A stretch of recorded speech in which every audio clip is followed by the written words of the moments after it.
Previously on Toon. Let's begin our journey through the history of McLaren. From the start, it was a story of success. Boulder Dash! And how exactly would you know? 'Cause I was there. Let's move on to the legendary Ayrton Senna, one of the greatest drivers the world has ever known. Shook his hand, Donington 93. Haven't watched it since. Of course, when you mention Ayrton, you cannot ignore his biggest nemesis. Ladies and gentlemen, our new driver, Ayrton Senna.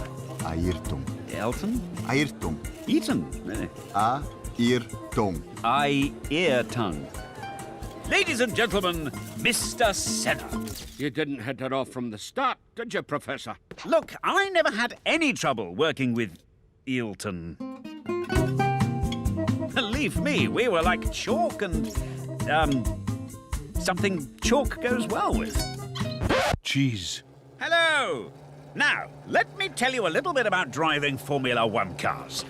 You see, in mine, right. Now, my advice would be to take this corner quite carefully.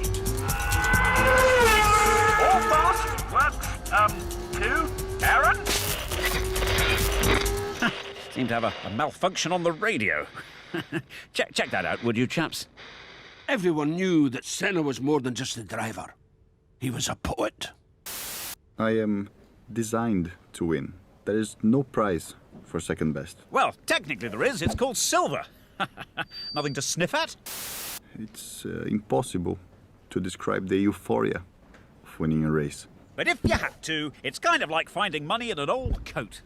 Wouldn't you say, When I get behind the wheel, for me, there are no limits. There are no rules. Mr. Senna is referring to metaphorical rules and doesn't condone any breach of FIA regulations.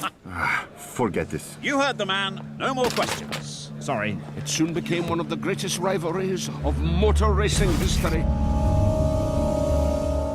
Look, I did my level best to keep things between us light-hearted. Ron, come on. I cannot work with this idiot anymore. I've tried to reach out to him, Ron. It was me that instituted Samba Day, but I'm getting nothing. He's pushed me beyond my limit, which I did not believe was possible. One of us has got to go. It's either him or me. Ayrton Senna's third world title makes it... Number 37, chicken nuggets. Let's move on to the next exhibit, shall we? Wake up, mate.